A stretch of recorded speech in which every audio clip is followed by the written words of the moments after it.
हाय नी आपा फेर मिलांगे कदे ना कदे फेर। ভারতীয় টেলিভিশন অভিনেত্রী উর্ফি জাভেদ শর্ট আর ক্রিয়েটিভ ড্রেস পরে নেট দুনিয়ায় প্রায়ই ঝড় তোলেন।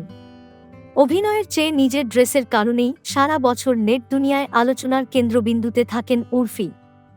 এই আলোচনায় একদিকে যেমন প্রশংসা থাকে, তেমনি থাকে নিন্দার ঝড়ও।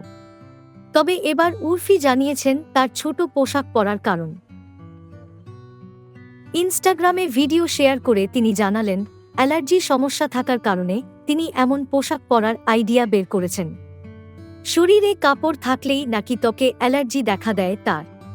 ত্বকের এ সমস্যা মারাত্মক আকার ধারণ করে যার সত্যতা শেয়ার করেছেন বিভিন্ন ভিডিওর মাধ্যমে। ভক্তদের সঙ্গে শেয়ার করা ইনস্টাগ্রামের ভিডিওতে দেখা যায় ত্বকের বিভিন্ন স্থানে ফুসকুড়ি হয়েছে তার। কখনো এ ফুসকুড়ি লাল হয়ে ওঠে, তা থেকে বের হয় পুঁচো। সম্প্রতি শীত থেকে রক্ষা পেতে একটি উলের পোশাক পরেছিলেন, তাতেও বাঁধে বিপত্তি। র্যাশ থেকে সে অ্যালার্জি ফোঁড়ায় পরিণত হয়, যা অনেকটা যন্ত্রণার। নিজের এই গুরুতর সমস্যা থেকেই নিত্যনতুন ফ্যাশন ট্রেন্ড ক্রিয়েটিভ পোশাক পরে দর্শকদের নজর কাড়েন উর্ফি। সীমাবদ্ধতাকেই করেছেন নিজের স্পেশালিটি। উর্ফির এ ভিডিও প্রকাশের বেশ কিছুদিন আগে খোলামেলা পোশাক পরার কারণে বিজেপি নেত্রী চিত্রা ওয়াগ তার টুইটারে উর্ফির নামে অভিযোগ জানান।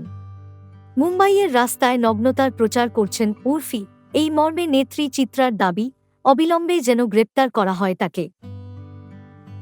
এর উত্তরে পাল্টা চ্যালেঞ্জ ছুড়ে দেন উর্ফি। বলেন, আমি জেলে যেতে প্রস্তুত, কিন্তু আগে আপনি নিজের ও আপনার পরিবারের সম্পত্তির হিসাব দিন। চিত্রার মুম্বাইতে নারী পাচার চক্রের বিরুদ্ধে রুখে দাঁড়ানোর কথাও জানান জনপ্রিয় এই sensation. I saw it, she hit me like, I be like